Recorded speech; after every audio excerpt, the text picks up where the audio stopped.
열심히 일한 청춘이 아까울 만큼 53살 박수홍의 중년 인생은 처참했습니다. 이번 달 15일 서부법원에서 박수홍의 친형 부부에 대한 4차 공판이 열렸는데 절차에 따라 재판정에 들어선 박수홍은 피고인석에 앉은 형과 형수를 향해 2, 3초간 매서운 눈빛으로 노려본 뒤 증인석에 앉았다고 전해집니다. 이들 형제의 재회는 지난해 10월에 검찰 조사 후 약 7개월 만에 이뤄졌는데 박수홍은 증인석에 앉은 뒤에도 피고인 친형 쪽을 계속 바라봤으나 친형과 형수는 부끄러움을 아는지 박수홍의 눈길을 끝까지 피했습니다. 재판부는 내용이 많아 오늘 중 신문이 종결될 것 같지 않다라며 다음에 한 번 더 나올 수 있는지 물었고 박수홍은 알겠습니다 라고 답했죠. 또 이날 진술이 자신에게 불리하게 작용할 수 있음에도 증언하겠냐는 물음에 박수홍은 짧게 내라고 대답한 뒤 적극적으로 증언을 시작했습니다. 박수홍은 재판에 앞서 취재진 앞에서도 형과 법적 다툼을 벌인 심경에 대해 밝혔는데 저는 다른 것 없이 가족들을 사랑하고 또한 행복했으면 하는 바람으로 일해왔다. 하지만 열심히 일했던 많은 것을 빼앗겼고 바로 잡기 위해 노력했으나 결국 이 자리에 섰다.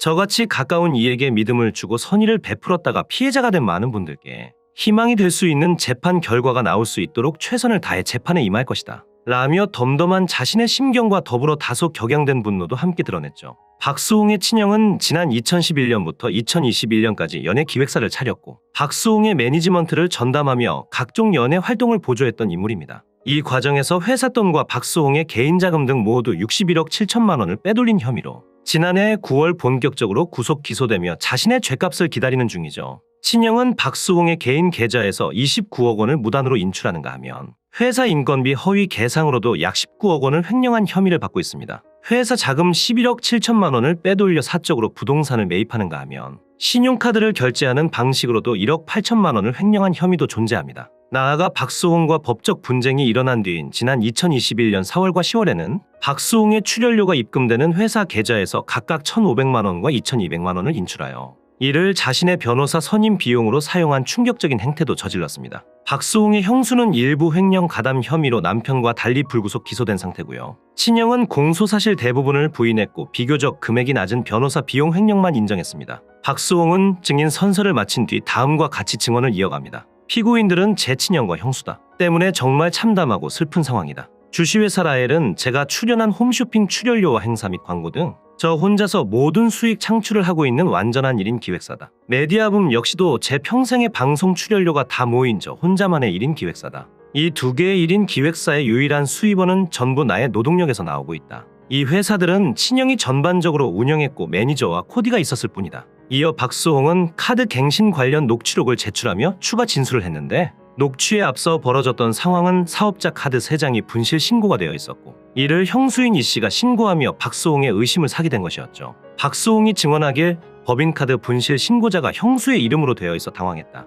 형수는 총 3차례의 신고를 했었는데 저는 분실 신고를 했던 적이 없다. 법인카드 사용 내역에 찍혀있는 해당 백화점에도 들린 적이 없으며 나는 법인카드로 상품권을 구입한 적도 없고 이를 누군가에게 줘본 적도 없다. 훗날 형수가 변명하길 나의 방송활동 로비를 위해서 주변 방송 관계자나 연예인 동료들에게 상품권을 적극적으로 선물했다는데 제가 아는 그 누구도 형수에게 상품권을 받아본 일이 없다. 그리고 나는 32년차 연예인으로서 2018년엔 영향력 있는 연예인 1위에 선정되었다. 내가 방송에 갓 진출한 신인도 아닌데 뭐하러 고정을 따내려 상품권으로 로비하겠나. 이 상품권은 전적으로 친형 부부가 자신들의 사치를 위해 사용했던 것이며 내가 가본 적도 없는 학원이나 고급 에스테틱 또한 자신들의 생활을 위해 사용한 것이다. 증거로 제출한 당시의 내 스케줄표를 보면 나는 학원이나 에스테틱을 방문할 시간조차 없었다. 친형은 내게 항상 검소하게 살아야 된다고 평생을 강조하고 압박했으면서 실제로는 자신들의 사치를 위해 자금을 빼돌리고 사기 행위를 벌여왔다.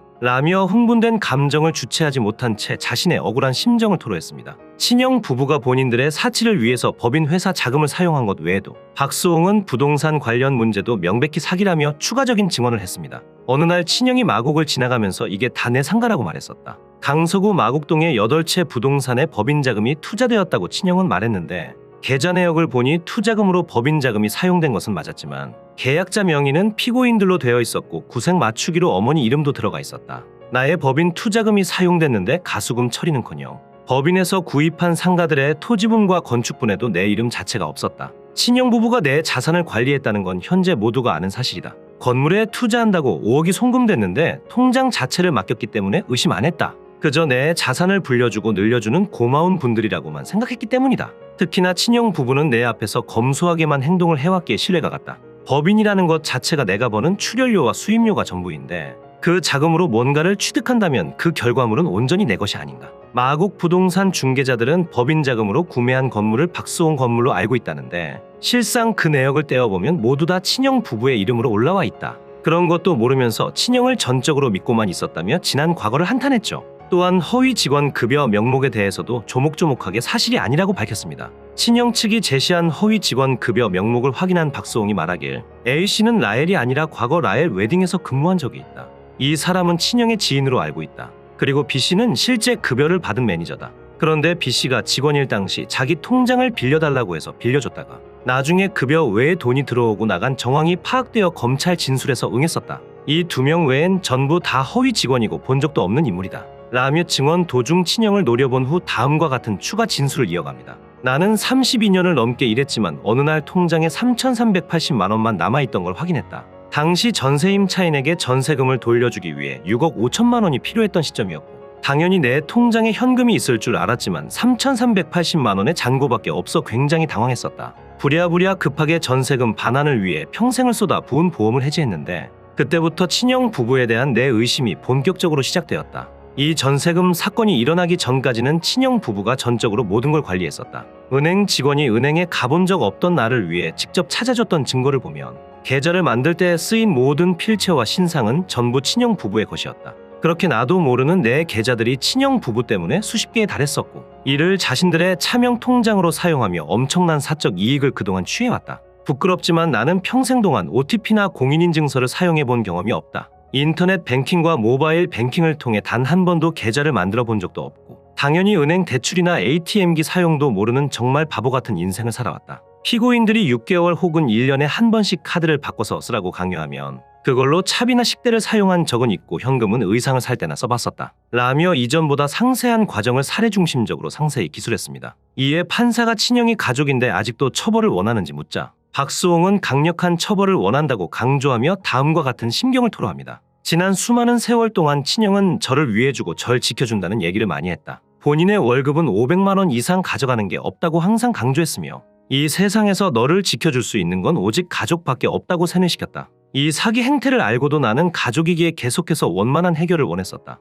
그런데 친형은 1년 반 동안 변명으로 일관하며 한 번도 내 앞에 나타나지 않았었다. 마지막엔 세무사를 바꿔 찾아가니 자신의 혐의를 인정하기는커녕 지난날의 모든 법인 자료를 찾아봐야 한다며 최소 4, 5년을 기다리라고 요구했다. 이때 나는 고소를 결심했으나 친형이 빠른 시간 내에 올바른 정산을 해줄 시 다음에 같이 웃으면서 지낼 수 있을 거란 그런 희망을 끝까지 놓지 않은 상태였다. 때문에 나는 피해자였지만 먼저 편지를 쓰고 먼저 전화를 하는 등 적극적 합의를 원했었다. 그러나 친형 부부는 횡령 범죄를 계속해서 숨기려고만 노력했고 자신들의 뜻대로 되지 않자 그 다음부터 인격살인을 했다. 유튜버 김용호에게 허위 사실을 제보한 이는 형수의 가장 친한 20년 지기 친구이며 현재 친형 부부가 고용한 변호사의 비용은 나의 법인 자금에서 나간 비용이다. 세상의 피해자가 자신의 돈으로 범죄자의 변호 비용을 대준 사례가 있나? 이것도 모자라 친형 부부는 가족의 반대로 파혼했던 여자의 이름을 들먹이며 그 여자와 주고받은 카톡 자료를 정말 비열하게 증거 자료로 공개했다. 재판 쟁점과도 관련이 없는데 과거사를 들추니 더더욱 화가 난다.